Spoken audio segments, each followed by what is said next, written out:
Welcome to Manage to Engage, the podcast from clearandopen.com.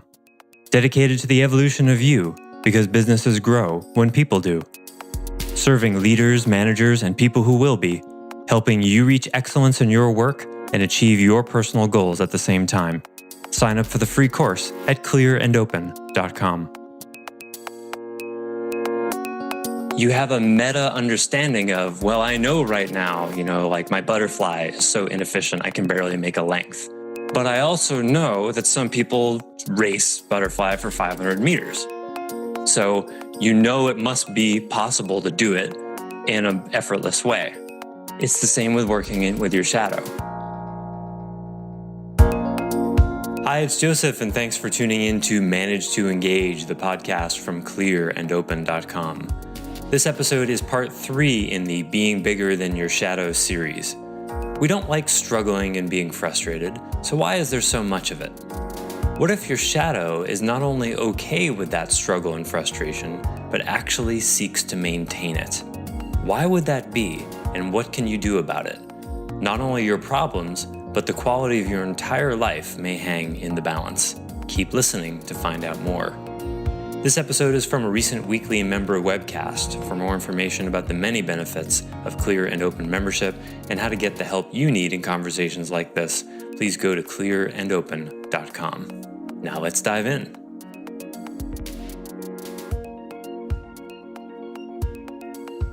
A couple of things that I think is just to know that's really cool is, and I think everybody is doing this without realizing. So I'm reading the Brene Brown Rising Strong right now. So I just started it, and it took me a while to even get into the first few pages because there's so much good stuff in it. Yeah. But one of the things that really stuck out to me, what made me think of it was Gabe on the last webinar, and also Cody on this one, is courage transforms the structure of our being. Losing control can sometimes make you feel homesick. Going back and noticing can make you uncomfortable. So I think that's one thing that we're all doing right now that's awesome, is we're all maybe not realizing that we have the courage, but we're realizing when it's uncomfortable because we're going back to, these shadow qualities, and because they do make you feel homesick. That's something like I'm struggling with is, the comfortability and of your shadow qualities. And so working on them is exhausting. So it's like you want to go back to this comfortable spot, but then it's not the same home that you left in the first place. Mm-hmm. So I just thought that was really neat. What's exhausting about working on your shadow? That's what I'm working on right now, is why is it? Good. Yeah. Mm-hmm. Yes. So it's not necessarily exhausting. Otherwise, you wouldn't be working on that. Right. I see. So how do you make it exhausting? I don't know. That's the question, of course. Yeah. And this is a super, super good topic for everyone because it's really common. It's like you can make it really hard work, but you've all probably had the experience when it's not. Anything is like that. You could be digging ditches and it can be really hard work, and there'll be other periods of time where it's not really hard work. What's the difference? This goes back to, it's funny that you mentioned this because I haven't thought of this until just now, but the analogy that I have, and I've mentioned this before too, and it applies to multiple things, so I'll continue to use it. The analogy for swimming, when you first start swimming, you're swimming to survive, and you're so tense that your bulldozer going through the water. And as time goes on, you become more efficient, and you actually expend less energy and go further. And so I think that applies in that the way that we relate to our shadow can be kind of like that bulldozer or survival mentality of like I've got to crush it, and I've got to do it like right now. And if I mess up, then it's all my momentum will be lost. And I think there's another mentality which is more fluid of just like, oh, hey, I'm just going to deal with this in the moment. And I now have the fluid tools to deal with this as it arises. And so I don't need to expend my energy of like waiting for it to show up again. When it shows up. Swimming is a great metaphor. Did we talk about this before? It feels like we did. Yeah, I've used it for other. Yeah. Yeah, I'm an ex-swimmer, ex-competitive swimmer as well, and swimming is totally fascinating because you can tell when you see someone swimming whether they swim competitively or not. Because people who didn't swim competitively, their strokes are incredibly inefficient, and you can tell they just can't keep it up for very long. Unlike walking, like most of us, 99.99% of us, walk pretty efficiently, such that it doesn't really matter what kind of shape you're in. You could walk if you had to 5-10 miles. You could just do that. But swim 5 or 10 miles? Oh my God. Most people couldn't do that at all. But if you don't have to be in good shape to be able to swim. Well, maybe 10 miles is a lot. Let's say 2, right? You don't have to be in good shape to swim 2 miles, but you do have to have a good stroke. So when you're learning to swim, you're necessarily inefficient, right? That's just how it is. So you have a meta understanding of, well, I know right now, like my butterfly is so inefficient, I can barely make a length. But I also know that some people race butterfly for 500 meters. So it must be possible to do it in an effortless way. It's the same with working with your shadow. Don't think that it's necessarily a struggle. It's only a struggle. I mean, think about the word struggle. Like a wrestling match, well, only if you're purizing with it.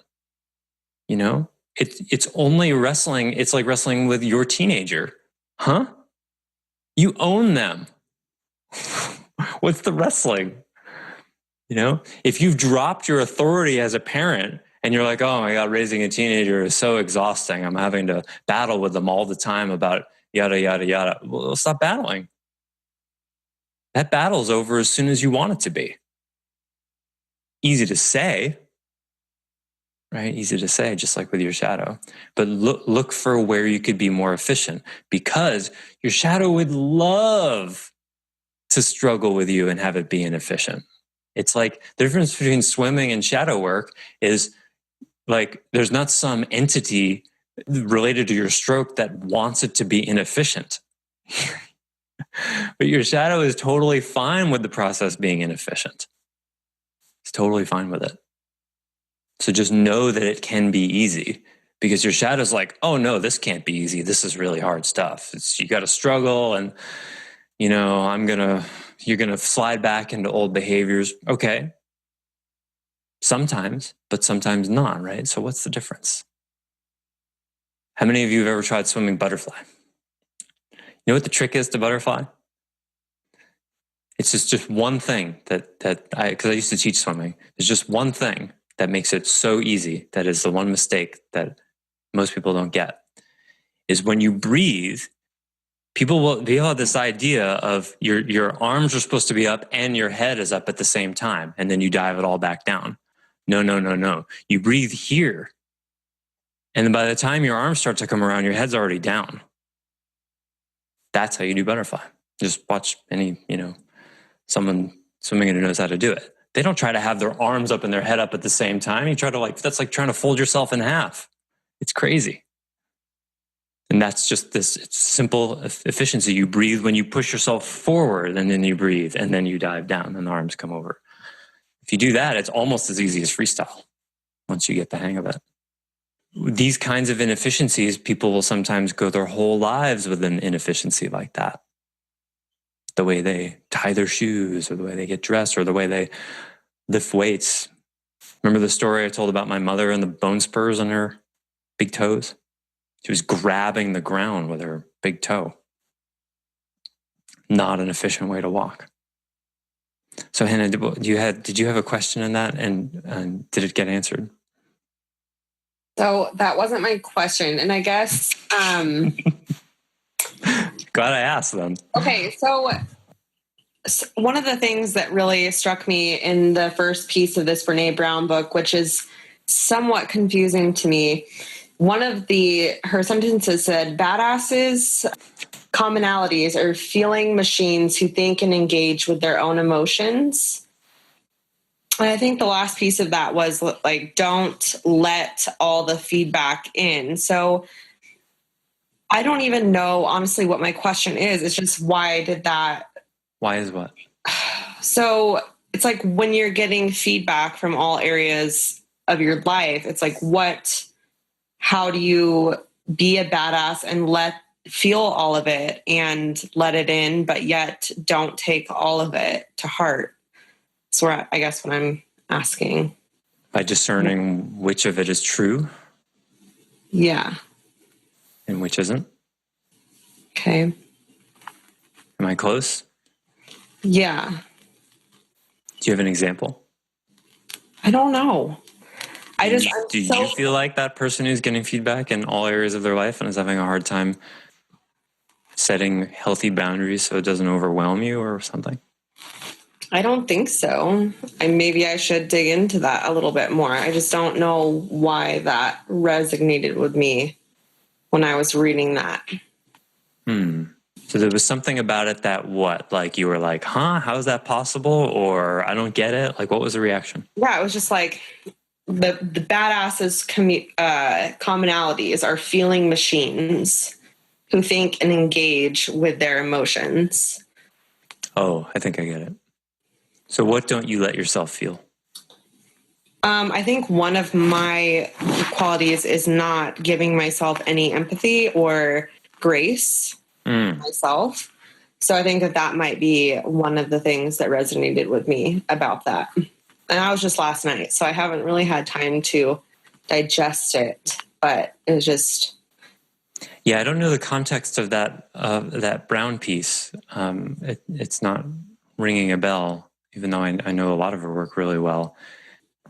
You know, compassion and empathy for yourself is part of all of those feelings, right? Mm-hmm. That's engagement too. And that's part of discernment. That there's a you questioning, okay, the feedback I'm getting right now, does this fit? Does this not fit? Yeah, I think there's one piece that I've asked myself that I'm working on right now, that Jamie and I were working on yesterday. So I think that might be tying into it a little bit. Do you want to be any more specific? Just for me am I being my directness in situations, or is it frustration in situations? How do you know the difference? That's what I'm looking at. Like, what is the difference for that with me? What's a sign? How do you know when you're feeling frustrated? What's a sign in your body? What's a physical sensation that you have when you're frustrated? Tense, I would say. You're not sure? Yeah, maybe just being tense. Like that's the thing. That's where I would direct your search there. See if you can find what's the soonest clue, the earliest clue that you're frustrated. And it will likely be in your body. Okay. This is a really good practice with any kind of trigger. Because waiting until you say something is usually too late. And there's usually an earlier cue. So if there's any kind of pattern or behavior you're trying to change, look for what the physical sensation is. Okay. Like for me, when I get frustrated in a way that I don't want to act from, my heart starts beating faster. That's the first thing I notice. In a kind of uncomfortable way, like I feel a tightness in my solar plexus and my heart starts beating faster. And that happens, and then like a second or two later, I might say something. But so if you ground your attention in the physical sensation, because that's usually quicker, it's much more effective, because you can be like, oh, my heart just started beating faster. Well, I'm going to be saying nothing for the next minute. That can be really, really useful.